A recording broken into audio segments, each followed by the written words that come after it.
Hello class 8. This is Ruchi and welcome back to this channel. बच्चे देखिए, last video में हमने देखा था इंग्लिश बुक से chapter number 1 which is the wit that won hearts, मतलब वो समझदारी जो दिलों को जीत लेती है। ठीक है, हमने इस चैप्टर के क्या देखा था जी? एक्सप्लेनेशन देखा था, मतलब हमने इस चैप्टर को बहुत अच्छे से पढ़ लिया था। ठीक है, एक एक टफ वर्ड्स के मीनिंग के साथ हमने इस चैप्टर को अच्छे से एक्सप्लेन कर दिया था। ठीक, अब क्योंकि ये चैप्टर एक्सप्लेन हो गया है तो बच्चे किसकी बारी रहेगी? अब एक्सरसाइज की बारी रहेगी। तो अब हम बच्चे इस वीडियो में देखेंगे इस चैप्टर का एक्सरसाइज। ठीक है, बट एक्सरसाइज स्टार्ट करने से पहले एक बार इस चैप्टर का एज यूजुअल, जैसे कि हम हर वीडियो में करते हैं, एक बार एक शॉर्ट रिकैप देख लें। चैप्टर का मतलब जो भी इस चैप्टर में होगा वो एकदम से सारा कुछ फ्रेशन अप हो जाएगा माइंड में, है ना।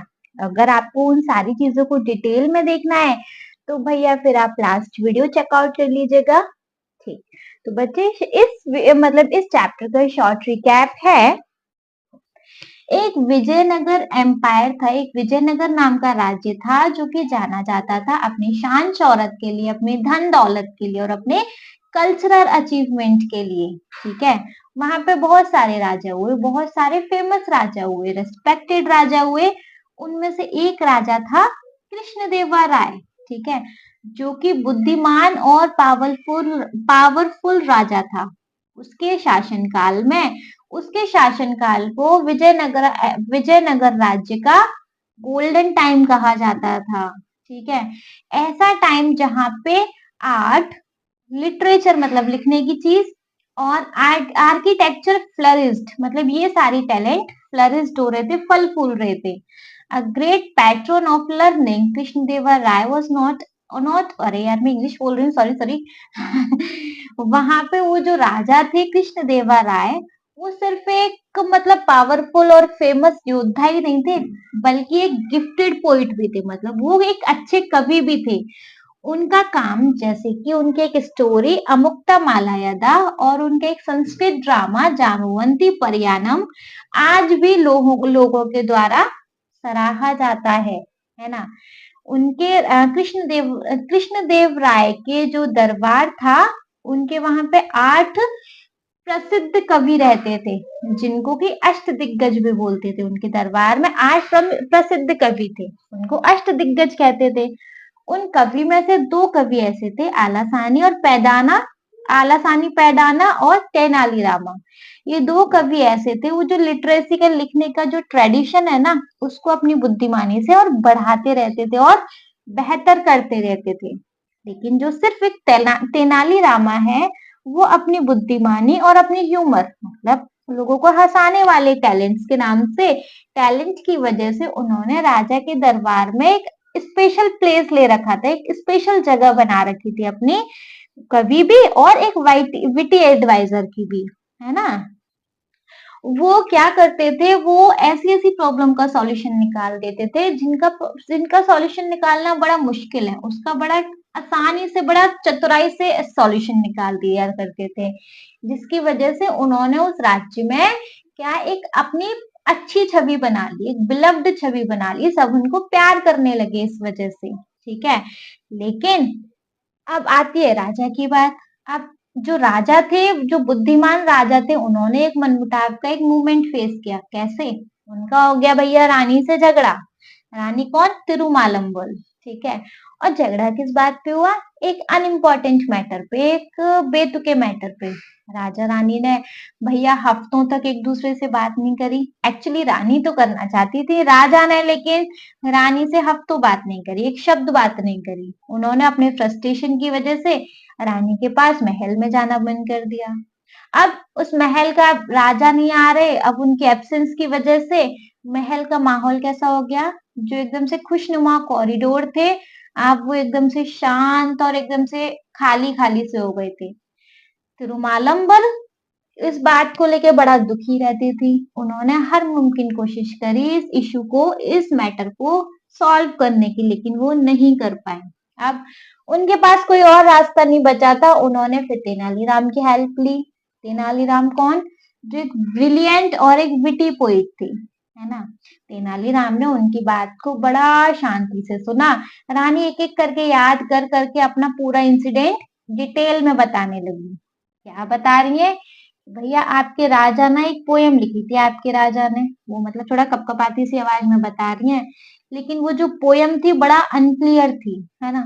उसमें सन था, मून था, स्टार था, ब्यूटीफुल स्काई था, लेकिन उस पूरी बात का कोई सेंस नहीं था।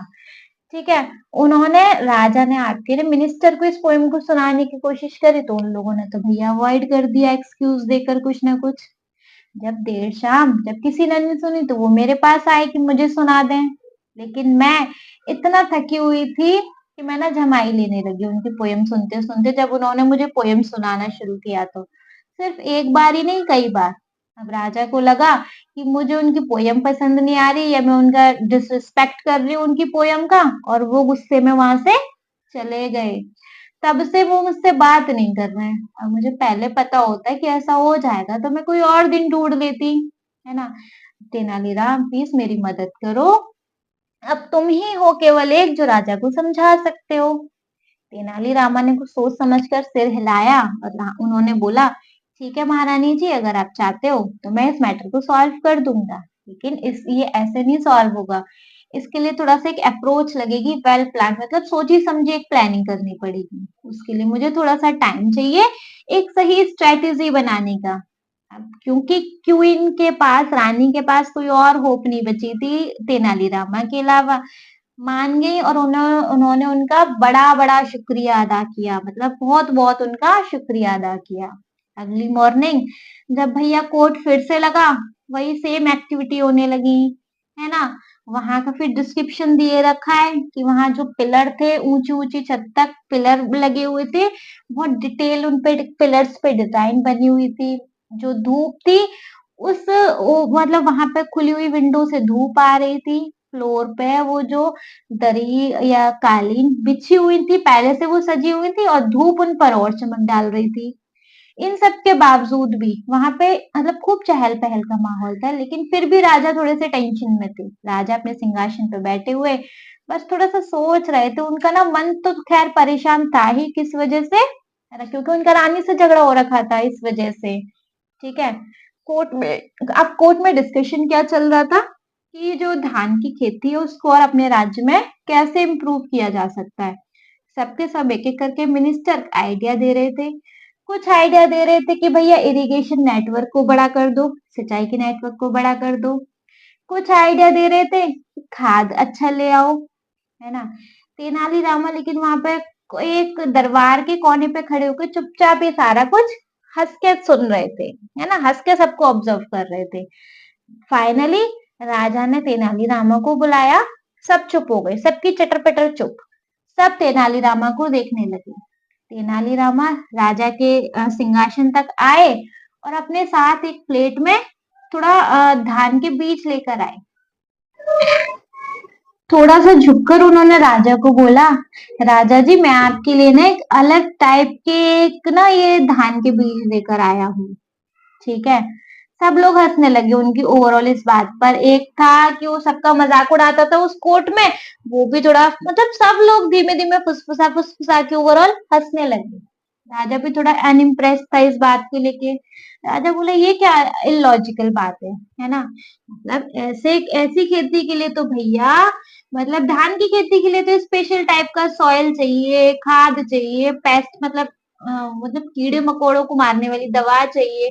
और अगर कुछ गड़बड़ हो गई तो इन सब से भैया फिर फार्मर जो है वही सफर करेंगे।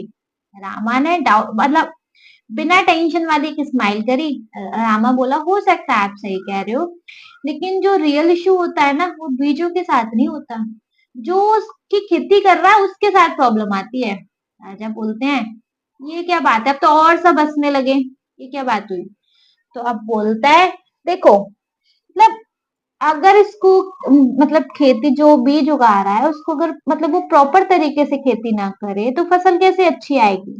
थोड़ा सा रुका फिर बोला, अगर उसको ऐसी आदत हुई उस आदमी को बार बार यॉर्निंग करते हुए उगाने के टाइम पर, तो मतलब जब वो बीज डालेगा उस टाइम पर अगर उसको यॉर्निंग करने की आदत हुई तो सारे बीज तो इधर उधर फैल जाएंगे, खेती कैसे अच्छी होगी। फिर सब लोग हंसने लगे। राजा भी थोड़ा सा हंसने लगा। तो राजा ने ना उस वक्त ना थोड़ा झमाई ली। एकदम से सोई तेनालीरामा ने देख लिया। तेनालीरामा कहता है कि क्या कोई ऐसा इंसान नहीं है जो यौन नहीं कर सकता? तो भैया सांस के साथ नेचुरल है, जैसे सांस लेना नेचुरल है, ऐसे ये भी नेचुरल है। बस राजा के दिमाग में ये टिक टिक हो गई। राजा को थोड़ा थोड़ा रियलाइज हुआ तुरंत। उसका दिमाग पीछे लौटा। कहाँ लौटा? राजा रानी के झगड़े की तरफ।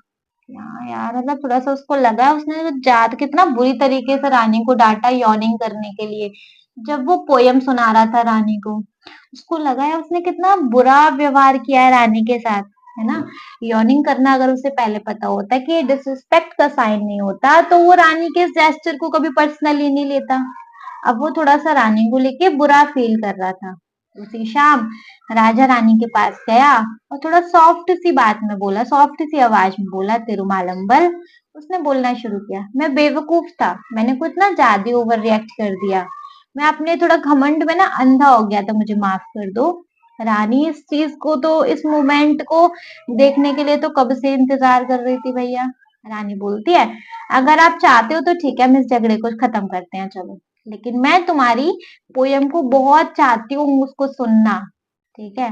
रामा जो था भैया इस अरेंजमेंट की वजह से एक खुशी महसूस कर रहा था, एक अपनी जीत महसूस कर रहा था।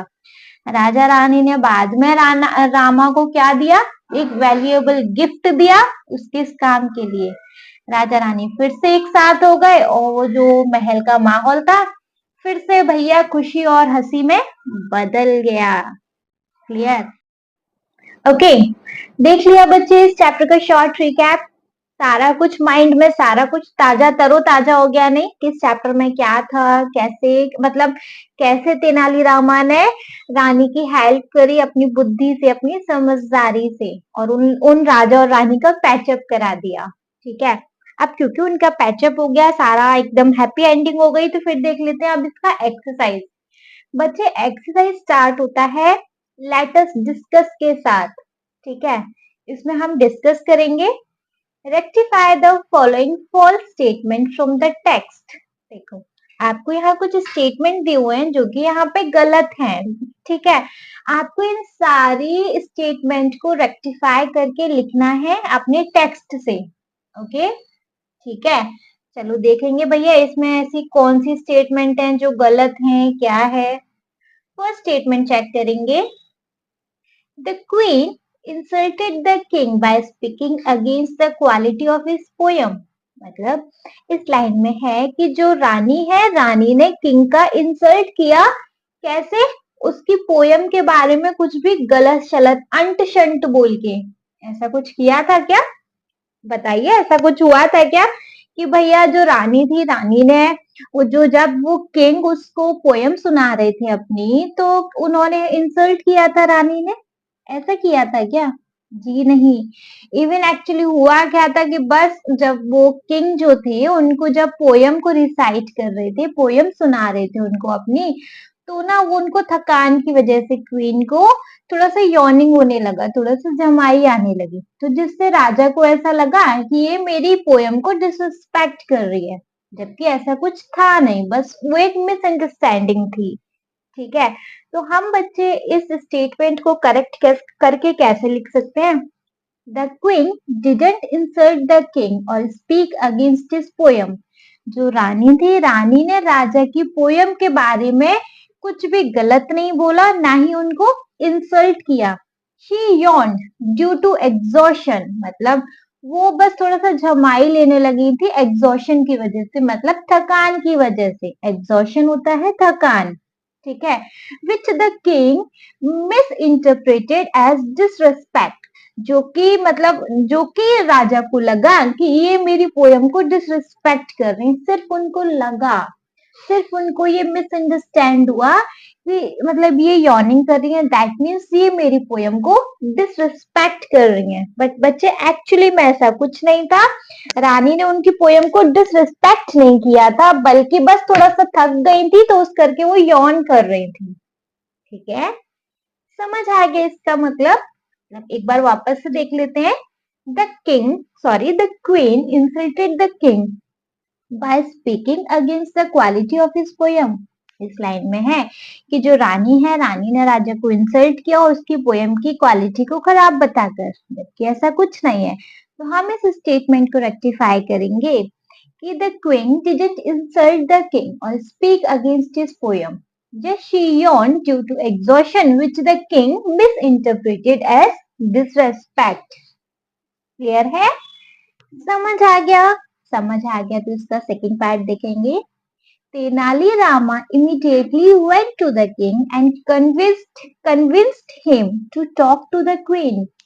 जब रानी ने राजा को सॉरी राजा को नहीं, जब रानी ने जो क्वीन थी उन्होंने जब अपना प्रॉब्लम तेनालीरामा के साथ शेयर किया, तो इस लाइन में कहा गया है कि तेनालीरामा ना फिर तुरंत राजा के पास चले गए और राजा को कन्विंस करने लगे रानी से बात करने के लिए। ऐसा हुआ था क्या? देखो, इसीलिए मैं आपको एक शॉर्ट रिकैप देती हूँ जिससे कि आपको सारा कुछ फ्रेशन अप रहे, सारा कुछ ताजा ताजा याद रहे, है ना? ऐसा कुछ था क्या कि तेनालीरामा तुरंत राजा के पास चले गए थे उनकी रानी की प्रॉब्लम सुनकर कि आप भाई रानी जी से बात कर लीजिए, महारानी जी से बात कर लीजिए? ऐसा तो कुछ नहीं था। इवन ऐसा हुआ था कि तेनालीरामा ने रानी को बोला था कि देखो भैया, मुझे एक स्ट्रेटेजी बनानी पड़ेगी राजा से बात करने के लिए, राजा को समझाने के लिए, तो इस चीज में मुझे थोड़ा सा टाइम लगेगा। ऐसा हुआ था, है ना? तो हम इस चीज को कैसे रेक्टिफाई करके लिख सकते हैं? Tenali Rama did not immediately go to the king. Tenali Rama तुरंत किंग के पास नहीं गए थे। He planned a strategic approach. उन्होंने एक स्ट्रेटेजिक अप्रोच बनाई थी, मतलब उन्होंने एक प्लान तैयार किया था using the paddy seed analogy in court to make the king realise his mistake. उन्होंने एक पैडी सीड को लेके दरबार में एक थोड़ा सा एक ड्रामा किया था। क्यों किया था? किंग को अपनी गलती को रियलाइज कराने के लिए। सो Tenali Rama didn't immediately go to the king. He planned a strategic approach using the paddy seed analogy in court to make the king realize his mistake। Get that? भैया तेनालीरामा तुरंत नहीं गए थे रानी के पास, उन्होंने रानी के पास कह रही हूँ, राजा के पास, महाराज के पास वो तुरंत बात करने के लिए नहीं गए थे। उन्होंने थोड़ा टाइम लिया, एक स्ट्रेटेजी बनाई। और क्या स्ट्रेटेजी बनाई थी? बताइए जी, क्या स्ट्रेटेजी बनाई थी वो भी बता दीजिए। कि उन्होंने पैडी सीड को लेके दरबार में कुछ मतलब एक एनालॉजी करी। क्यों करी थी? जिससे कि किंग जो राजा है वो अपने मिस्टेक को रियलाइज कर सके। क्लियर? चलो थर्ड पार्ट देख लेंगे। नाउ बच्चे third part we have the courtiers admired the king's poem and praised his literary talent। देखो, admire मतलब प्रशंसा करना, praised मतलब तारीफ करना, मतलब admire मतलब होता है एक तरीके से सराहना, है ना? सराहना मतलब हाँ जी, वाह भाई वाह, क्या पोयम लिखी है, लाइक ऐसे। प्रेज मतलब तारीफ करना, लिटरेरी मतलब लिखने की, टैलेंट तो आपको पता ही है ना? तो बच्चे ये इस लाइन में क्या है? The courtiers admired the Kings poem and praised his literary talent. मतलब ये लाइन है कि जब राजा ने अपनी पोयम को सबसे पहले कोर्टियर्स को सुनाना चाहा, मतलब जो दरबार में उनके मिनिस्टर्स थे उनको सुनाना चाहा, तो उन्होंने उनकी पोयम को, राजा की पोयम को सराहा और उनके लिखने के टैलेंट की तारीफ करी। एक्चुअली था क्या ऐसा? नहीं था। इवन हुआ क्या था कि सबसे पहले तो रानी से पहले भैया राजा ने उन कोर्टियर्स को ही अपनी पोयम को सुनाना चाहा था, है ना? तो उन्होंने क्या कर दिया था? उन्होंने राजा की उस पोयम को अवॉइड कर दिया था, थोड़ा सा कुछ एक्सक्यूज देके, है ना? और फिर उसके बाद क्या भैया? उन्होंने उनको सराहा भी नहीं था, मतलब उनको वो पोयम अच्छी नहीं लग रही थी, कोर्टियर्स को पोयम अच्छी नहीं लग रही थी, तो उन्होंने ना उनको एक अवॉइड कर दिया था, कोर्टियर्स ने किंग को अवॉइड कर दिया था कुछ ना कुछ एक्सक्यूज देकर, है ना? उन्होंने भैया कुछ एडमायर नहीं किया था उनकी पोयम को, और ना ही उनकी लिटरेरी टैलेंट की कोई प्रेज किया था, मतलब ना ही उनकी कोई तारीफ करी थी ऐसा। तो हम इस स्टेटमेंट को रेक्टिफाई करके कैसे लिख सकते हैं? The courtier avoid the king, मतलब जो कोर्टियर से उन्होंने भैया किंग को पूरी तरीके से अवॉइड कर दिया, and make excuse when he tried reciting his poem, कुछ ना कुछ एक्सक्यूज बना के जब जो किंग थे वो उस पोएम को रिसाइट करना चाह रहे थे, जब वो उस पोएम को उनको सुनाना चाह रहे थे तब, ठीक है, indicating they didn't admire it, और ये इस चीज को दर्शाता है कि उन्होंने उनको, मतलब कोर्टियर्स ने किंग को बिल्कुल भी एडमायर नहीं किया था, बिल्कुल भी नहीं सराहा था, ठीक है। So what we can write here बच्चे, the courtiers avoid the king and made excuse when he tried reciting his poem, indicating they didn't admire it, ठीक है, उन्होंने भैया राजा को पूरी तरीके से अवॉइड कर दिया था कुछ एक्सक्यूज देकर, जब राजा अपनी पोयम को रिसाइट करने का कोशिश किए, दैट मीन्स ये है कि उन्होंने, कोर्टियर्स ने राजा को भैया बिल्कुल भी एडमायर नहीं किया, ठीक है, समझ आ गया तो फोर्थ पार्ट देखेंगे। The ministers in the court were eager to hear Tenali's Rama idea about paddy cultivation, मतलब ईगर मतलब होता है जी उत्सुक, है ना, थोड़ा सा उत्सुक, थोड़ा सा एक्साइटेड, तो वो जो मिनिस्टर्स थे दरबार में तेनालीरामा के जो आइडिया को सुनकर, मतलब पैडी कल्टीवेशन के लिए तेनालीरामा ने भी एक आइडिया दिया था, है ना, क्या आइडिया दिया था कि देखो मैं आपके लिए ना अलग टाइप के सीड लेकर आया हूँ, आप इनको उगाइए तो हमारा जो कल्टीवेशन है वो 3 टाइम मोर होगा, मतलब 3 गुना ज्यादा हो जाएगा। तो जो मिनिस्टर्स थे दरबार में वो क्या तेनालीरामा के आइडिया को, मतलब प्रेज कर रहे थे, उनको अच्छा लग रहा था कि तेनालीरामा का आइडिया, मतलब हैप्पी, खुश हो गए थे क्या तेनालीरामा के आइडिया को सुनकर, बताइए, ऐसा कुछ नहीं हुआ था। इवन हुआ क्या था कि वो जो मिनिस्टर्स थे, कोर्टियर्स थे, वो सबके सब तेनालीरामा के आइडिया को लेके सरकाज़्म करने लगे, थोड़ा उनका मजाक उड़ाने लगे, है ना, और थोड़ा सा उनको मॉक करने लगे, ठीक है, तो ऐसा तो जी कुछ नहीं हुआ था। सो बच्चे हम यहाँ पर क्या लिख सकते हैं, the ministers and the courtiers were capital नहीं skeptical and sarcastic about Tenalirama's idea, जो मिनिस्टर और कोर्टियर्स थे भैया उनके आइडिया को लेकर मजाक उड़ाने लगे, mocking his claim about the paddy seed, और उनका जो क्लेम कर रहे थे उसको मॉक कर रहे थे, मतलब एक मजाक उड़ा रहे थे, उन्हें क्या आंटी शंटी बात कर रहे हैं, लाइक ऐसे, ठीक है। So the ministers and the courtiers were skeptical and sarcastic about Tenali Rama's idea, mocking his claim about the paddy cultivation. Get that जी? चलिए ये क्लियर है तो फिफ्थ पार्ट देख लें। नाउ बच्चे fifth part we have the king never realized his mistake and continued to stay angry with the queen. ये line कह रही है कि जो किंग थे उनको अपनी गलती जरा भी रियलाइज नहीं हुई और उन्होंने अपना रानी से गुस्से को कंटिन्यू किया, मतलब रानी के साथ जो उनका गुस्सा था उन्होंने उसको जारी रखा, उनको जरा भी अपनी गलती का एहसास नहीं हुआ, ऐसा था बिल्कुल भी नहीं था। बल्कि एक्चुअली क्या था कि जब तेनालीरामा ने एक प्लान किया और अपने उस प्लान को उन सबके सामने रखा, पेश किया, तो फिर राजा को अपनी ना कुछ गलती का एहसास हुआ कि यौन करना तो एकदम नेचुरल है और फिर मैंने क्यों रानी पे कितना गंदे से गुस्सा किया, नहीं, अगर मुझे पहले पता होता कि यौन करना एकदम नेचुरल है, एक डिसरिस्पेक्ट करना नहीं होता, तो मैं रानी से फिर बिल्कुल भी इस तरीके से नहीं करता। तो एक्चुअली में क्या हुआ था कि भैया जो the king realise his mistake after Tenalirama's analogy, मतलब किंग को अपनी गलती का एहसास हुआ तेनालीरामा की एनालॉजी के बाद, and apologise to the queen, और रानी से अपोलोजाइज किया, मतलब रानी से माफी मांगी, एंड रिकंसिल्ड विद हर, और उनके साथ फिर से वापस एक तरीके से समझो पैचअप कर लिया, ठीक है। So the king realized his mistake after Tenali's Rama analogies, apologized to the queen and reconciled with her, ठीक है। एक्चुअली क्या हुआ था कि तेनालीरामा के उस ड्रामे के बाद, उस प्लान के बाद किंग को अपनी गलती का एहसास हो गया, उन्होंने रानी से माफी भी मांगी और रानी से बाद में पैचअप कर लिया, रानी के साथ सब कुछ सॉर्ट आउट कर लिया। ठीक है, तो बच्चे ये थे हमारे लेटर्स डिस्कस के अंदर। यहाँ कुछ फॉल्स स्टेटमेंट दिए थे जिनको हमने रेक्टिफाई करके लिख लिया। फाइन, चलिए तो अगर रेक्टिफाई हो गया तो फिर देखें अपना next.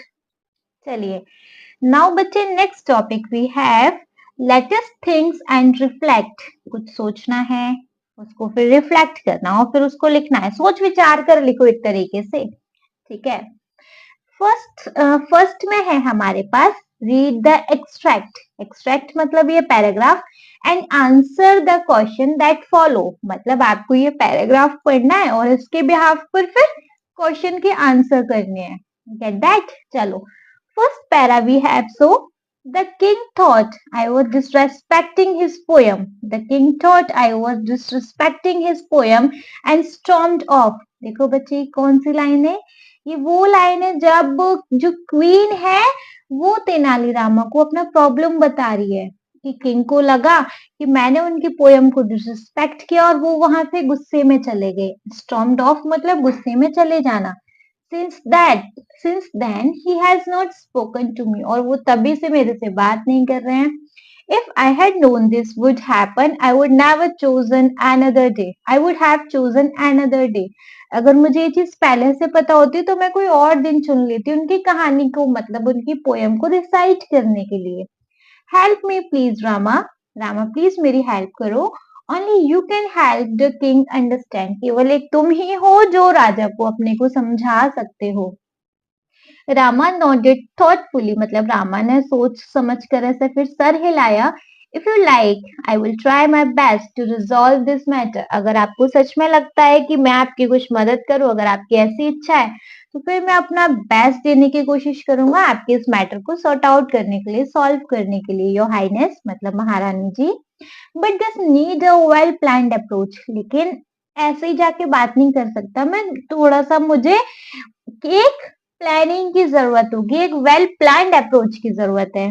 I mean need time to find the right strategy, और मुझे थोड़ा सा टाइम लग जाएगा, मुझे थोड़े से टाइम की जरूरत है एक राइट स्ट्रेटेजी के लिए, एक सही तरकीब के लिए। ठीक है, ये है हमारा पैराग्राफ। ठीक, इस पैराग्राफ के बिहाफ पे हम देंगे कुछ question. First, so the first question we have जी, why does the queen believe that only Tenali Rama can help the king understand? रानी को ऐसा क्यों विश्वास था कि केवल एक तेनाली रामा ही है जो मतलब उनकी हेल्प कर सकते हैं? क्यों था भैया?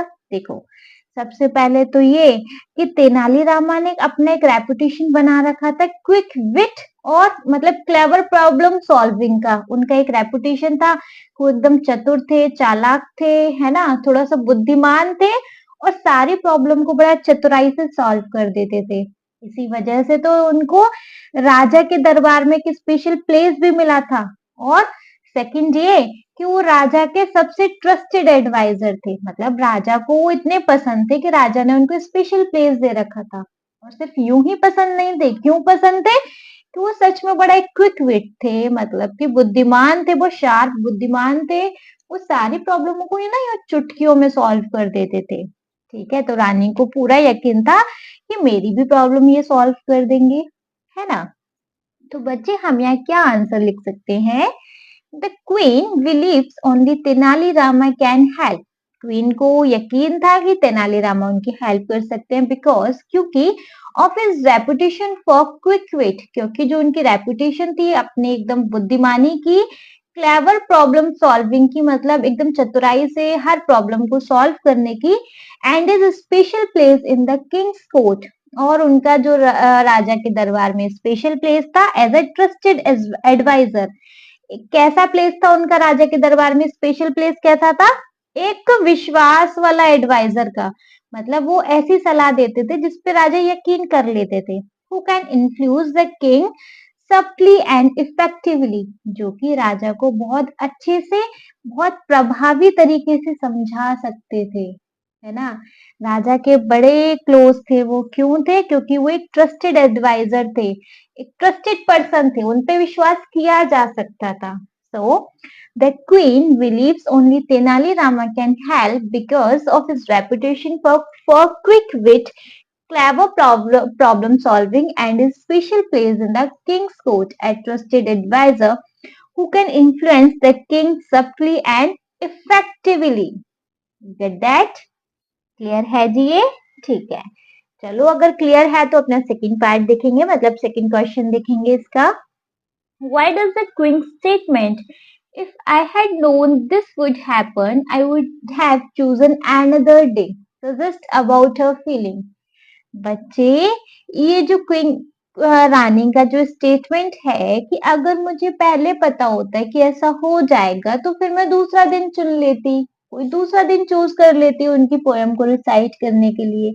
तो यहाँ पे बच्चे जो रानी की क्या फीलिंग है, क्या फीलिंग है बताइए. ऑप्शन है जी. First, she is angry at the king for overreacting. क्या वो गुस्सा है कि राजा ने ओवर रिएक्ट किया? नहीं, बिल्कुल भी गुस्सा नहीं, बल्कि वो दुखी हैं कि भैया राजा ने उनको गलत समझ लिया, है ना. सेकंड है, she regret that the unintended misunderstanding. वो दुखी है कि उनकी अनइंटेंटेड मतलब कि ऐसा उनका इंटेंशन नहीं था कुछ, जो कि वो गलतफहमी हो गई. उस गलतफहमी का उनका ऐसा कोई इंटेंशन नहीं था. तो हाँ जी, बी वाला एकदम करेक्ट हो सकता है कि she regret the unintended misunderstanding. अच्छा, एक बार सी और डी भी देख लें. She believes the poem was not worth listening to. उनको ऐसा लग रहा था कि भैया उनकी पोएम सुनने लायक नहीं है, ऐसा तो कुछ भी नहीं लग रहा था. And D we have she is worried that the king might punish her. अब उनको इस बात का डर लग रहा था कि राजा उनको सजा देंगे, ऐसा भी नहीं था. इवन वो दुखी थी कि उनके बीच में अनइंटेंशनली एक मिसअंडरस्टैंडिंग हो गई, ना चाहते हुए भी एक गलत फहमी हो गई, है ना. तो बच्चे यहाँ पर बी वाला ऑप्शन करेक्ट है कि if I had known this would happen I would have chosen another day. अगर मुझे पहले पता होता तो भैया मैं फिर कोई और ही दिन चुन लेती उनकी पोएम सुनने के लिए. उस दिन उनको बोल देते कि आज सुनाओ ही मत, ना मुझे यौन होता, ना उनको गुस्सा आता, ना कुछ और टेंशन बढ़ती, है ना. सो बी वाला ऑप्शन हमारा करेक्ट है. क्यों करेक्ट है उसका एक्सप्लेनेशन देख लिए. The Queen's statement reflects regret for unintentionally causing the misunderstanding by yawning. भैया जमाई लेने की वजह से unintentionally ना चाहते हुए एक misunderstanding create हो गई, indicating she wished she had been more attentive to avoid the conflict. मतलब वो बस चाह रही थी कि वो more attentive होती इस झगड़े को, मतलब ये झगड़ा ना हो उस चीज के लिए, है ना. सो बी ऑप्शन हमारा करेक्ट है. चलो थर्ड पार्ट देख लेंगे. How does Tenali's Rama response reflect his wisdom and problem solving skill. जो तेनाली रामा थे उन्होंने अपनी बुद्धि को कैसे कैसे रिफ्लेक्ट किया, मतलब कैसे दिखाया, कैसे उन्होंने इस चीज को साबित किया कि भैया वो बुद्धिमान है, और अपने प्रॉब्लम सॉल्विंग स्किल को कैसे दिखाया. यहाँ पर कैसे दिखाया था. सबसे पहले तो उन्होंने भैया उस प्रॉब्लम को ढंग से सुना था, उस सिचुएशन को, उस सिचुएशन की जो कॉम्प्लेक्सिटी थी, उस सिचुएशन की वो जो गंभीरता थी उसको समझा, है ना. फिर उसके बाद उन्होंने एक थॉटफुल स्ट्रेटेजी बनाई, एक सोच समझ कर एक स्ट्रेटेजी बनाई, है ना. मतलब जल्दबाजी ना करते हुए, जल्दबाजी का सॉल्यूशन ना निकालते हुए उन्होंने एक थॉटफुल स्ट्रेटेजी बनाई. She calm and calculated approach demonstrated his problem solving skill. मतलब वो शांत थे और अपनी अप्रोच को कैलकुलेट कर रहे थे. उन्होंने जैसे प्लान किया वैसे फिर उन्होंने कर दिखाया, है ना. सो बच्चे हम यहाँ क्या लिख सकते हैं. Tenali Rama's response show wisdom by acknowledging मतलब एड्रेस करना, पता करना, the complexity of the situation की गंभीरता को, and the need for a thoughtful strategy rather than a hasty solution. His calm and calculated approach demonstrates his problem solving skill as he planned to address the king's pride indirectly. ठीक है, समझ आ गया. आगे तो फिर किस बात की देरी बच्चे, अपना देखेंगे fourth part. Filling the blanks by choosing the correct option. भैया करेक्ट ऑप्शन के साथ अपने इस फिलअप को चूज, मतलब क्या करो, फिल करो.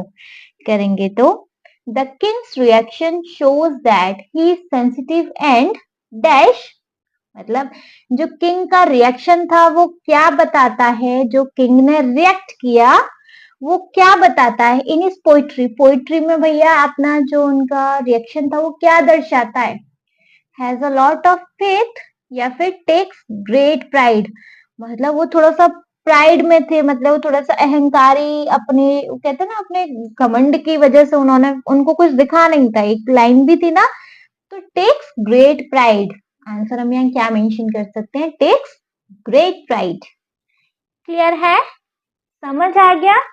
आगे तो हमारे पास एक सेकेंड एक्सट्रैक्ट भी है, मतलब कि हमारे पास एक सेकेंड पैराग्राफ भी है। That evening the king approaches the queen with a softened expression. बच्चे ये पैराग्राफ क्या है भाई, मुझे तो पढ़ के भी एकदम से याद आ रही है वो वाली लाइन्स। उसी शाम, उसी शाम किंग ने रानी को अप्रोच किया, रानी से बात करी सॉफ्टेड एक्सप्रेशन के साथ, मतलब बहुत प्यारे से अच्छे सॉफ्ट एक्सप्रेशन से रानी से फिर बात करी। Tirumalambal he began his voice gentle, उन्होंने प्यारी आवाज में उनका नाम लिया और बोलना शुरू किया। आई हैव बीन फुलिश, मैं बेवकूफ था। I see now, I now that I overreacted, मतलब मुझे लगता है मैंने शायद ना कुछ ज्यादा ओवर रिएक्ट कर दिया। I let my pride blind me, I am so sorry, मेरे प्राइड ने, मेरे घमंड ने, थोड़ा अहंकार ने मुझे अंधा कर दिया था, प्लीज मुझे माफ कर दो। The queen who had longed for this moment smiled and replied, जो रानी थी जो कि भैया इस मोमेंट का बहुत टाइम से वेट कर रही थी, उन्होंने क्या किया, if you like you can leave this quarrel behind अस, अगर तुमको चाहिए तो ठीक है, अगर तुम ऐसा चाहते हो तो ठीक है, हम इस झगड़े को खत्म करते हैं, चलो यहीं। I would very much like to listen to your poem, और मैं सच में चाहती हूँ तुम्हारी पोयम को सुनना। ठीक, ये एक्सट्रैक्ट है हमारा, ये पैराग्राफ है हमारा। अब इसके बिहाफ पे कुछ क्वेश्चंस है, उनको देखेंगे। First we have complete the following with a suitable explanation, हमें इस लाइन को कंप्लीट करना है एक ठीक एक्सप्लेनेशन के साथ।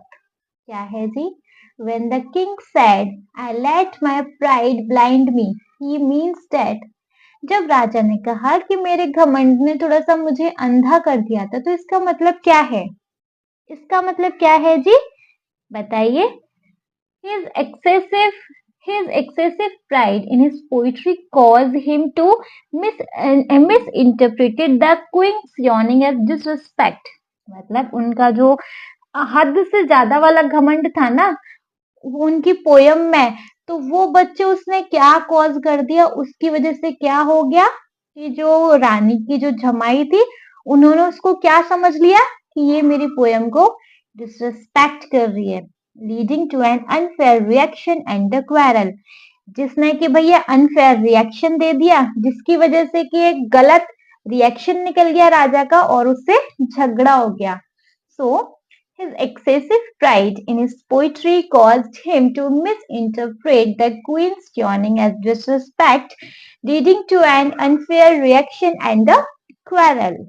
ठीक है, जो उनका हद से ज्यादा वाला घमंड था पोयम में, उसकी वजह से उन्होंने रानी की जमाई को क्या समझ लिया, डिसरेस्पेक्ट समझ लिया, जो कि भैया जिसने की एक अनफेयर रिएक्शन की वजह बन गया और उससे फिर झगड़ा हो गया।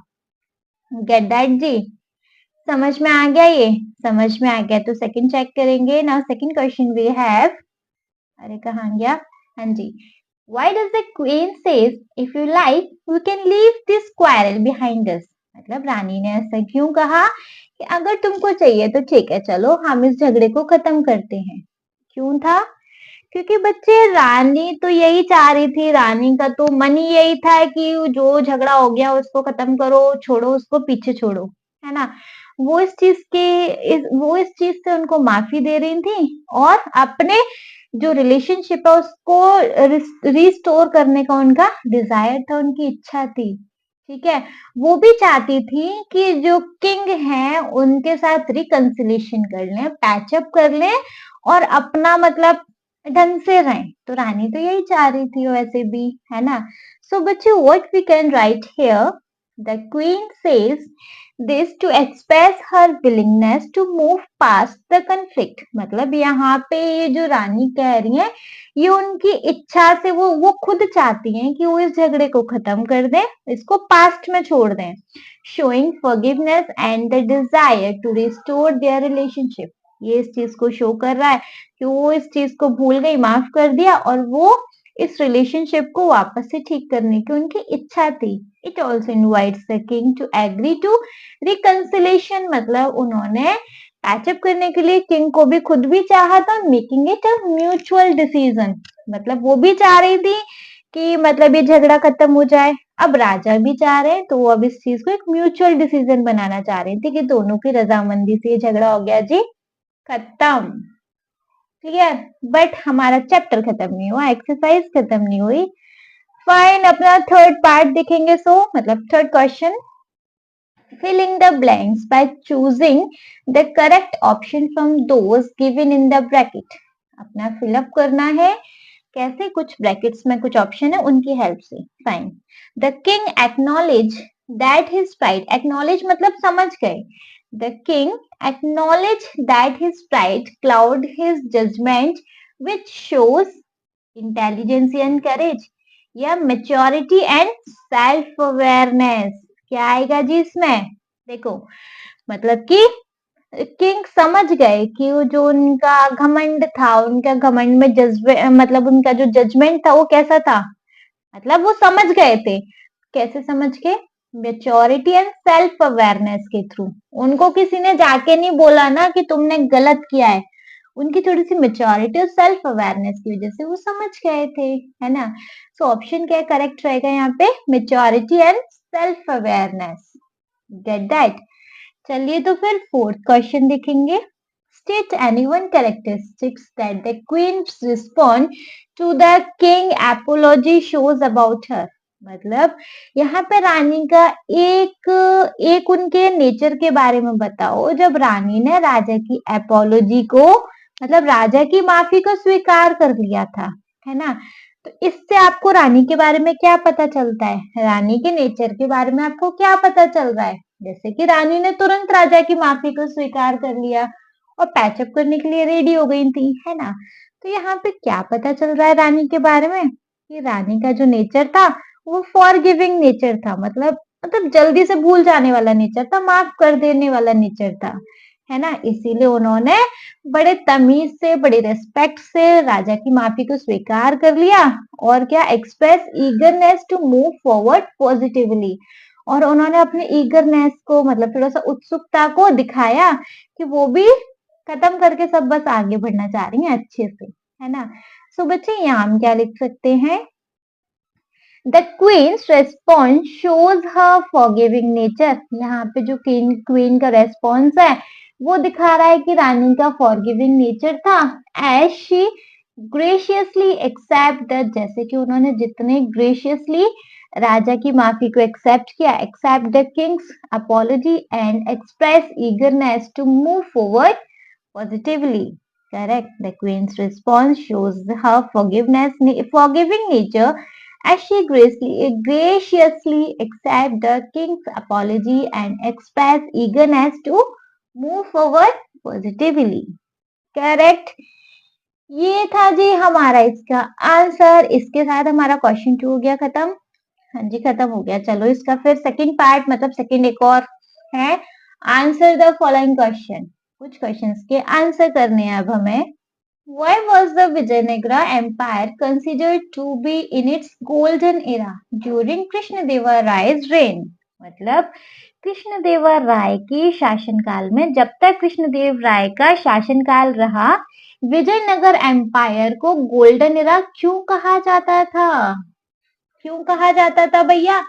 कि वो जो टाइम था, उस टाइम पे बहुत शान थी, शौहरत थी, कल्चर अचीवमेंट्स हो रहे थे, है ना. आर्ट फ्लरिश हो रही थी, लिटरेचर फ्लरिश हो रही थी, है ना. और जो कृष्णदेव राय थे वो एक वाइज और पावरफुल मोनार्क थे, मतलब एक पावरफुल राजा थे. ठीक है, वो सपोर्टर थे लर्निंग के, सपोर्ट करते थे पोइट्स को, जैसे अष्टदिग्गज के पोइट्स को भी सपोर्ट करते थे और वो खुद भी काम करते थे पोइट्स के ऊपर, जैसे कि उन्होंने क्या मतलब एक एपिक बनाया था क्या, अमुक्तमालयदा, और उन्होंने लिटरेसी ट्रेडिशन को इनरीच किया, बेटर बनाया। इसीलिए भैया उनके टाइम को गोल्डन एरा कहा जाता था, सुनहरा टाइम कहा जाता था, बेस्ट टाइम कहा जाता था जब तक उनका शासन रहा। रेन मतलब उनका शासन काल। ठीक है, सो बच्चे हम ये क्या लिख सकते हैं? The Vijayanagara Empire was considered to be in its golden era during Krishnadeva Rai reign। मतलब जो विजयनगर एम्पायर था उसको गोल्डन एरा कहा जाता था कृष्णदेव राय के रेन में, because it was a time of great wealth. मतलब वो जो टाइम था वो तब उस टाइम बहुत पैसा धन दौलत सब कुछ था उनके राज्य में।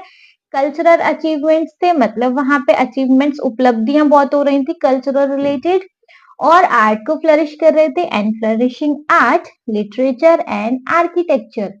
कृष्णदेवर Raya, a wise and powerful monarch, एक वाइज बुद्धिमान और एक ताकतवर राजा भी थे वो। was a patron of learning, supporting poet like the अष्टदिग्गज, और वो सपोर्टर थे लर्निंग के, है ना। वो पोइट को भी सपोर्ट करते थे, कैसे, अष्टदिग्गज पोइट को भी वो बड़ा सपोर्ट करते थे। और उनके खुद भी ऐसे काम रहे हैं, जैसे उन्होंने अमुक्तमाला बनाया और उन्होंने लिटरेसी ट्रेडिशन को इनरिच किया, बेटर बनाया। करेक्ट। So बच्चे, the Vijayanagara Empire was considered to be in its golden era during Krishnadeva Rai reign because it was a time of great wealth, cultural achievements and flourishing arts, literature and architecture. Krishnadeva Rai, a wise and powerful monarch, was a patron of learning, supporting poets like the Ashtadiggaj and his own works such as Amukta Malayada enrich the literary tradition. Correct, ये था जी इसका answer. Fine, second हमारे पास है, how did Tenali Ramakrishna gain a special place in the king's court. जो तेनाली राम था उन्होंने राजा के दरबार में एक स्पेशल जगह कैसे बनाई, अपनी क्विक विट की वजह से, मतलब एक तेज बुद्धिमानी की वजह से, अपनी ह्यूमर की वजह से, मतलब लोगों को हंसाने वाला एक जो उनका नेचर था उसकी वजह से। और वो सबको, मतलब वो तुरंत की तुरंत ऐसी प्रॉब्लम जिसका कि कोई हल नहीं निकाल सकता, वो एकदम से उसका क्लेवर सॉल्यूशन दे देते थे, है ना। तो इसकी वजह से उन्होंने राजा के दरबार में एक स्पेशल जगह हासिल कर ली। और सेकेंडली वो एक पोइट भी थे, विटी एडवाइजर भी थे अष्ट दिग्गज के बीच में। पहली बात तो अष्ट दिग्गज ही उनके स्पेशल थे। अब स्पेशल का भी स्पेशल वो कैसे बन गए कि वो पोइट भी थे, एक विटी एडवाइजर भी थे, है ना। तो इस करके बच्चे उन्होंने राजा के ट्रस्ट को जीत लिया और राजा की सराहना को भी जीत लिया, एडमायरेशन को भी जीत लिया। सो Tenali Ramakrishna gained a special place in the king's court due to his quick wit, humor, and ability to provide clever solution to seemingly insurmountable problem। Insurmountable मतलब अनडिफीटेबल प्रॉब्लम, मतलब जैसे सबको लगता था कि इस प्रॉब्लम का कोई सॉल्यूशन नहीं है, उसके एक सेकंड में आंसर दे देते थे वो, उसके एक सेकंड में सॉल्यूशन दे दिया करते थे वो। As a poet and a witty advisor among the Ashtadiggaj, his masterpieces and diplomatic problem solving earned him the king's trust and admiration। उनका जो दिमाग था, एक तो वो पोइट, बेस्ट पोइट, और ऊपर से उनका प्रॉब्लम सॉल्विंग का जो नेचर था उसने राजा का ट्रस्ट को अर्न किया, कमा लिया, और उनकी सराहना को भी कमाया। ठीक है, so बच्चे, Tenali Ramakrishna gained a special place in the king's court due to his quick wit, humor, and ability to provide clever solution to seemingly insurmountable problem. As a poet and witty advisor among the Ashtadiggaj, his masterpiece and diplomatic problem solving earned him the king's trust and admiration. Get that? चलिए third part देखेंगे। How did the quarrel between the king and queen affect the palace? जो राजा रानी का जो झगड़ा हो रखा था उसने महल को कैसे अफेक्ट किया?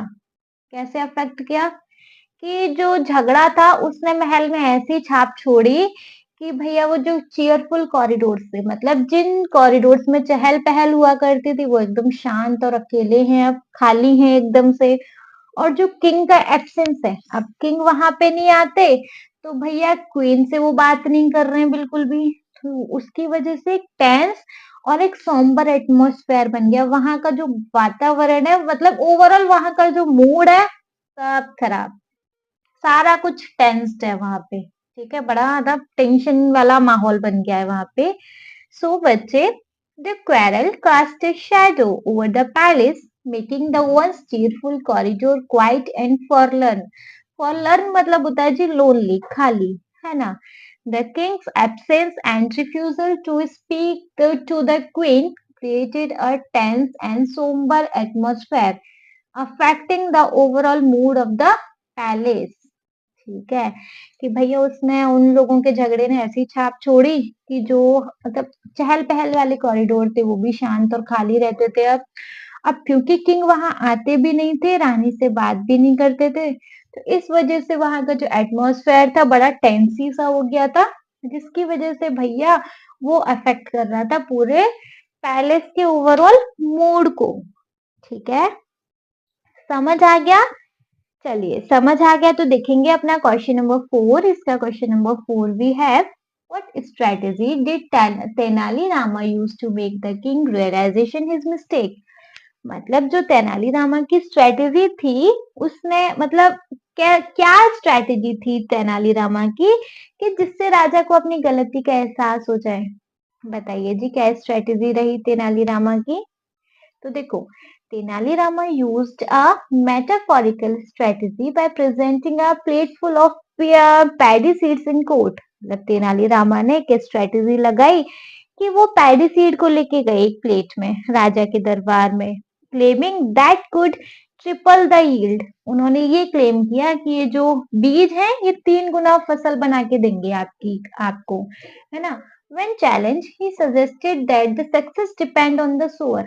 लेकिन उनका बस चैलेंज यही था कि ये डिपेंड करता है कि इसको उगाने वाला कौन है ना।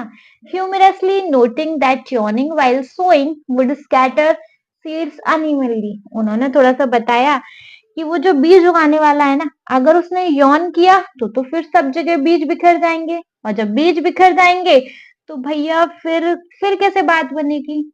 तो उन्होंने ये चीज राजा को एक तरीके से फील कराई कि यौन करना तो नेचुरल है, यौन करना तो डिसरिस्पेक्ट करना नहीं होता। दैट मीन्स फिर उनको याद आया कि अच्छा, उन्होंने ना रानी के साथ थोड़ा सा ओवर रिएक्ट कर दिया था, जब ये चीज नेचुरल है तो फिर मैंने इस बात पे झगड़ा क्यों किया। इस तरीके से उन्होंने राजा को अपनी गलती का एहसास कराया। तो बच्चे, हम यहाँ क्या लिखेंगे। Tenali Rama used a metaphorical strategy by presenting a plateful of paddy seeds in court, claiming they could triple the yield. Yield मतलब फसल. When challenged, he suggested that the success depend on the sower.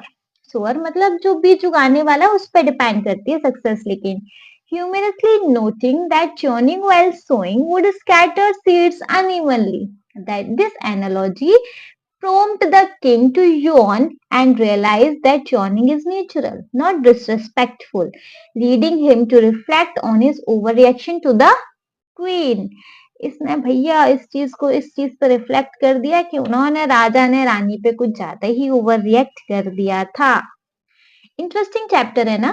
चलिए देखेंगे अपना 5th question. सो बच्चे, what is the reaction of the courtier when Tenali Rama introduced his special paddy seed? वो जो सारे courtiers थे, जो दरबार में जितने भी लोग थे, उनका क्या रिएक्शन था जब तेनाली रामा ने बोला कि ये स्पेशल टाइप के पैडी सीड्स हैं। ऑब्वियसली सब लोग मजाक उड़ाने लग गए, है ना। तो कोर्टियर ने उनका मजाक उड़ाया, कुछ कुछ ऐसे फुसफुसाने लगे जैसे ये तो जादुई सीड है, ये तो बिना पानी के हो जाएंगे भैया, बिना पानी के बढ़ जाएंगे। कुछ और बोल रहे थे, ये तो चांद से लेके आया है ना। मतलब कुछ ना कुछ वहां पे मरमरिंग होने लग गई। ये बता रही थी वो मरमरिंग कि कोई उनकी बात पे यकीन नहीं कर रहा, सब उनको डिसबिलीव कर रहे हैं। ठीक है, चलिए आंसर हम यहाँ क्या लिखेंगे? The courtier reacted with sarcasm and scepticism. Scepticism, ठीक है, scepticism. The courtier reacted with sarcasm and scepticism one whispered, मतलब फुसफुसाहट। One whispered that the seed might be magic or grow without water, while another mocked. यहाँ mocked, murmuring, whispered, ये सारा कुछ बच्चे क्या है? फुसफुसाना, है ना? So when another mocked that they were from the moon, ये चांद से हैं भैया ये बीज तो. Their snicker and murmurs reflected disbelief and amusement at Tenali's Rama bold claim. भैया सब लोग उसकी बात पे यकीन नहीं कर रहे थे, इवन सब उसका मजाक उड़ा रहे थे. तेनाली रामा ने जो क्लेम किया था कि ये स्पेशल टाइप के पैडी सीड हैं, उस बात के लिए. ठीक है, चलिए 6th देख लेंगे जी हम. How does the story conclude and what lesson can be learn from it? तो बच्चे इस स्टोरी से क्या कंक्लूजन निकलता है और हमें इस स्टोरी से क्या लेसन मिलता है? बताइए क्या लेसन मिलता है? इस स्टोरी का कंक्लूजन रहता है, मतलब इस स्टोरी के लास्ट में क्या होता है, एक तरीके से आपको कंक्लूजन, मतलब इन शॉर्ट स्टोरी में फाइनली क्या होता है कि राजा को अपनी गलती का एहसास हो जाता है और राजा फाइनली रानी से माफी मांग लेता है. ठीक है, और इससे क्या कंक्लूजन मिलता है कि भैया क्या कंक्लूजन मिलता है कि जो मिसअंडरस्टैंडिंग होती है, मिसअंडरस्टैंडिंग हमेशा घमंड की वजह से होती है ना? लेकिन जो बुद्धिमानी है वो कोई भी मिसअंडरस्टैंडिंग को रिसॉल्व कर सकती है और वापस से हार्मोनी को एक स्टोर करके रख सकती है, हैप्पीनेस को स्टोर करके रख सकती है. ठीक है, so the story concludes with the king apologizing to the queen, acknowledging his pride-driven mistake and reconciling with her. मतलब इसका क्या कंक्लूजन है कि भैया राजा ने रानी से माफी मांग ली, उनसे जो घमंड में आके वो जो मिस्टेक हुई थी उससे, और वापस से उनके साथ पैचअप हो गया, उनका रिकंसिल्ड हो गए उनके साथ, रानी के साथ. द क्वीन फॉरगिव हिम, रानी ने भी उनको माफ कर दिया. And their bond is restored, और उनका जो बॉन्ड था, उनका जो इक्वेशन था एक दूसरे का, वापस से ठीक हो गया. ठीक है, but the palace with the palace returning to joy, और जो वहां का पैलेस का माहौल था वापस से खुशी में बदल गया. Tenali Rama is rewarded for his wit, और जो तेनाली रामा थे उनको अपनी उस बुद्धि का इनाम भी मिला. द लेसन इज दैट, और इससे क्या लेसन मिलता है? That misunderstanding can escalate due to the pride, but wit, humility and understanding can resolve conflicts and store harmony. मतलब जी एक बार वापस से पढ़ लें. The story concludes with the king apologizing to the queen, acknowledging his pride-driven mistake, and reconciling with her. The queen forgives him, and their bond is restored, with the palace returning to the joy. Tenali Rama is rewarded for his wit. The lesson is that misunderstanding can escalate due to pride, but wit, humility, and understanding can resolve conflicts and restore harmony. करेक्ट. चलिए जी ये हो गया, तो देखेंगे अपने next topic which is let us learn. चलो इसमें देखेंगे first we have filling the blanks and complete the paragraph by choosing suitable expression from the box given below. हमें ये पैराग्राफ को कंप्लीट करना है, फिलअप्स है इसमें, और यहाँ पे जो एक्सप्रेशंस हैं उनको हम इस बॉक्स से ले लेंगे. जैसे माई मदर इज क्वाइट फिटी, मेरी मम्मा थोड़ी सी, मतलब मेरी मम्मा बुद्धिमानी है. And a sense of humour always always light and stressful movement, और उनका जो सेंस ऑफ ह्यूमर है, उनका जो एक हंसाने वाला एक नेचर है, वो ना हमेशा ऐसे स्ट्रेसफुल मोमेंट को लाइट कर देता है. Once at a family dinner, एक बार फैमिली डिनर में, an argument begin over a minor issue, एक आर्ग्यूमेंट स्टार्ट हो गया फैमिली डिनर के बीच में छोटे से एक झगड़े पर. And making everyone feel uncomfortable, क्या चीज एवरीवन फील अनकंफर्टेबल? बताइए जी क्या चीज? A murmur swept through the room, मतलब जो वहां पे जो फुसफुसाहट चल रही थी उस रूम में, वो सबको एक अनकंफर्टेबल फील करा रही थी. तो बच्चे यहाँ पे फर्स्ट वाला क्या हो सकता है? A murmur swept through the room. Fine. Next है जी कहाँ गया? Comfortable, okay, uncomfortable, just as things were getting serious, जैसे मतलब वो चीज सीरियस हो रही थी। She made a clever remark and laughter, उन्होंने एक क्लेवर रिमार्क दिया, वो हंसने लगी। एंड डैश द गैदरिंग, क्या गैदरिंग, क्या गैदरिंग जी, and rippled through the gathering, जैसे वो हंसने लगी एक हंसी की लहर छा गई सारी भीड़ के बीच में। मेकिंग एवरीवन रिलैक्स्ड, और सब लोग उससे रिलैक्स्ड हो गए। The person who started argument stormed of, और जिस पर्सन ने आर्ग्यूमेंट को स्टार्ट किया तो वहां से गुस्से में चला गया। Everyone disapprove of the action and hush fell over, यहाँ पे क्या आएगा जी, hush fell over. My dash to how my mother have saved other situation like this, so mind raced back, मेरा माइंड वापस से गया, मतलब पीछे गया, पीछे दौड़ा कि मेरी मम्मी ने कैसे सिचुएशन को हैंडल किया। विदाउट हर, मैं उनके बिना such movement would have cast a shadow over the gathering, मतलब कि उनके बिना भैया ये इस भीड़ में छाप छोड़ देता है। I hope that I grow up to be as witty as my mother, मैं आशा करता हूँ कि मैं भी अपनी मम्मी के जैसे बुद्धिमान रहूंगा। ठीक है, तो बच्चे यहाँ पे ये सारे ऑप्शंस, ये सारे फिलअप्स आ सकते थे। फाइंड नाउ बच्चे ये हो गया, तो देखेंगे अपना सेकंड भी शायद एक फिलअप ही है।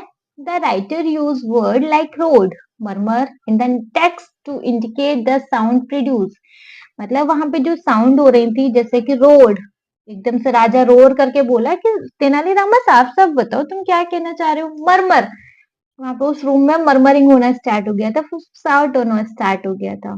Fill in the blanks with suitable sound words from the box given below, you may refers to as dictionary. देखो अब यहाँ पे आपको जैसे साउंड्स वर्ड को आपको यहाँ फिल करना चाहिए, तो आप डिक्शनरी का यूज कर सकते हैं। जैसे first we have as a teacher begin the riddle, riddle मतलब क्या होता है जी, as a teacher begin the riddle challenge, a dash of excitement spread through the classroom, कैसा एक्साइटमेंट भैया क्लासरूम में हो गया था जैसे ही टीचर ने चैलेंजेस को मतलब देना शुरू किया, कैसा वाला माहौल हो गया था क्लासरूम का, बताइए।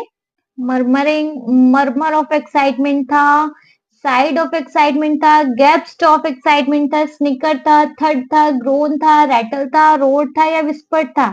अब बच्चे ये सारे एक्सप्रेशंस को आप खुद से करने वाले हैं, ठीक है जी, ये आपका खुद से वर्क रहेगा। चलो नेक्स्ट देख लेंगे। Next question we have third, as you have learned, a compound word is formed when two or more words are combined to create a new words. देखो आपने कंपाउंड वर्ड मतलब आपने पढ़ा है कंपाउंड वर्ड क्या होते हैं, कंपाउंड वर्ड कैसे बनते हैं, दो और दो से जब ज्यादा शब्द को जोड़ा जाता है तो एक नया शब्द बनता है एक अलग मीनिंग के साथ। ठीक है, these are three types, close compound मतलब जैसे sunlight, court room, hyphenated compound मतलब एक well plant, and open compound जैसे पैडी सीड।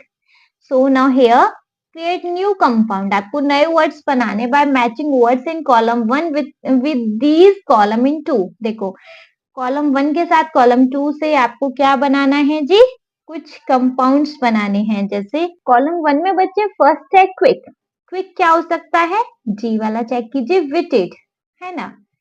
सेकंड है सॉफ्ट, सॉफ्ट बच्चे क्या हो सकता है, सॉफ्ट का चेक कीजिए, सी वाला सॉफ्ट स्पोकन। कॉमन का क्या हो सकता है जी, बताइए कॉमन का क्या हो सकता है, अच्छा कॉमन के बाद में देखेंगे। हाउस का फोर्थ वाला चेक कीजिए, हाउस का हो सकता है ए वाला हॉल, बुक का हो सकता है जी बुक का स्टोर, ई वाला, इल का हो सकता है, इल का हो सकता है टेम्पर्ड, बी वाला स्काई का हो सकता है जी ब्लू। अब क्या रह गया, कॉमन का हो सकता है जी होल्ड, एंड डांस का हो सकता है सेंस। क्लियर, ये सारे हो सकते हैं जी हमारे इसके न्यू वर्ड्स। अगर आपको कोई और चेंज लग रहा हो तो आप अपने कोई और नए कंपाउंड वर्ड्स बना सकते हैं। फाइन, चलिए नेक्स्ट देखेंगे। Next we have filling the blanks. भैया फिलिंग द ब्लैंक्स देखेंगे। फिलिंग द ब्लैंक्स में क्या है, देखो फिलिंग द ब्लैंक्स में रवि वॉज, वो सारे हमने जो वर्ड्स बनाए हुए यहाँ लिखेंगे। जैसे रवि वॉज क्विक विटेड, है ना, always speaking calmly even in arguments, he grew up in a lively royal court. Now where he learned to handle different personalities. His friend Arun, however, was hot-headed and often lost his patience. Despite this, Arun admired Ravi's clear thinking. One evening, as they passed a bookshop, they saw some performers rushing out. Ravi noticed that one of them dropped a notebook on the ground. Is this your? He asked. Oh, thank you, young man. The performer smiled. It's a recent purchase from a bookshop round the corner. True to this nature, Arun promptly said to Ravi, it's well known that it's not from bakery but bookshop. Ravi smiled and they walked on. ये सारे words को भैया हम यहाँ पे जो हमने words create किए उनको हम यहाँ लिख सकते हैं।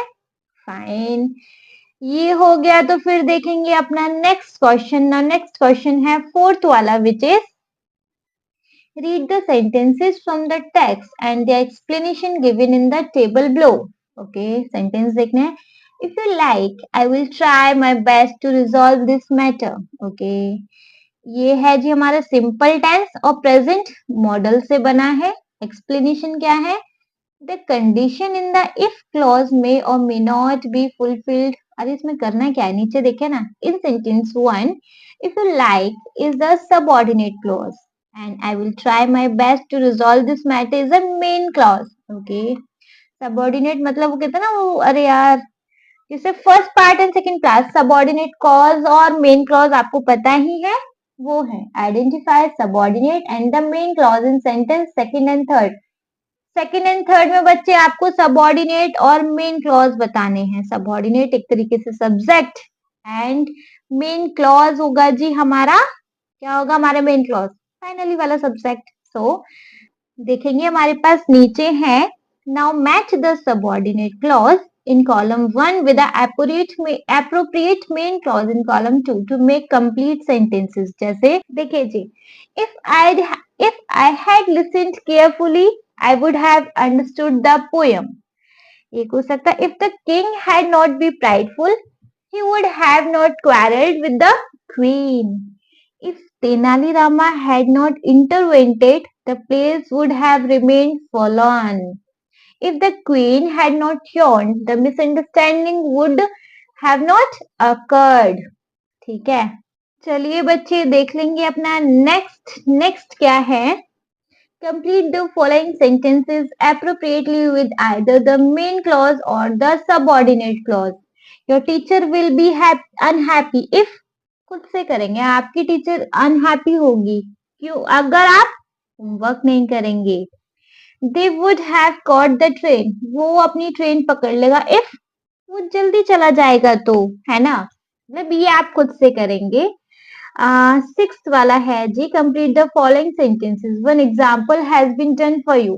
एक एग्जाम्पल आपको दिया हुआ है, if I were a tree I would play with the wind and talk to the bird. मतलब अगर मैं ये होता तो मैं क्या करता, खुद का ही आपका ये होमवर्क रहेगा जी।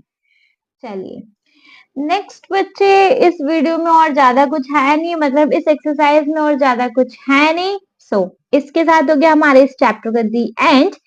आई होप ये चैप्टर आपको अच्छे से क्लियर हो गया होगा। स्टिल अगर कोई डाउट होता है तो बच्चे प्लीज आप मुझे कमेंट सेक्शन में कमेंट करके पूछ लीजिएगा। कोई डाउट नहीं होता है तो आप इस वीडियो को एक लाइक करेंगे, चैनल को सब्सक्राइब तो जरूर ही करेंगे और आपके जिन फ्रेंड्स के लिए ये वीडियो हेल्पफुल रहता है उनको इस वीडियो को उठा के शेयर करेंगे। Okay, thank you so much.